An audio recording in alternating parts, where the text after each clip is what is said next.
सोडो mind जे आहे पालकांचं ते स्वतःची स्वप्न पाल्यांवर लादण्याचा प्रयत्न करतात. मग इथे आणखी एक महत्त्वाचा रोल येतो IQ सोबतच इमोशनल कोशंट. इमोशनल कोशंट कशामुळे महत्त्वाचा, मी तुम्हाला एक उदाहरण देतो गमतीशीर आहे. एका मेडिकल कॉलेजमधून पासआउट होणारी 100 मुलांची बॅच, त्यांचं एक आकलन करूया आपण, स्टॅटिस्टिक्स बघूया. असं निदर्शनास आलंय काही केस स्टडीजमध्ये, काही प्रोजेक्ट्समध्ये, की रिसर्चमध्ये आपल्याला लक्षात येतं की 100 पैकी 100 मुलं जे पासआउट झालेत मेडिकल कॉलेजमधनं MBBS झालेली, सगळी मुलं हुशार होती. ती हुशार होती म्हणून MBBSला नंबर लागला, ती हुशार होती म्हणून त्यांनी अभ्यासक्रम पूर्ण वेळेत पूर्ण केला आणि सगळं आव्हानं पार करत त्यांनी ती डिग्री मिळवली. परंतु त्या 100ची 100 सक्सेसफुल डॉक्टर्स आहेत का, जर आपण याचा रिसर्च केला तर असं लक्षात येतं की त्यातली 30-40 खरंच उत्कृष्ट डॉक्टर आहेत. एक साधारणतः 40 एक डॉक्टर्स जे आहेत ते पासआउट झालेले, ते अगदी छान व्यवस्थित तालुका स्तरावर किंवा कुठेही जिल्हा स्तरावरती प्रॅक्टिसही करतात, कुठेतरी हॉस्पिटल अटॅच म्हणून छान काम करतायत.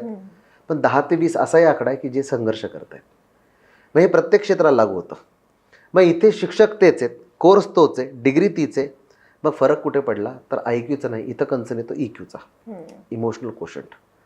मग त्यामुळे एकाच MBA कॉलेजमधून पासआउट झालेली सगळीच मुलं चांगले एंटरप्रेन्योर्स बनतील, खूप मोठा व्यवसाय उभा करतील असं नाही आहे.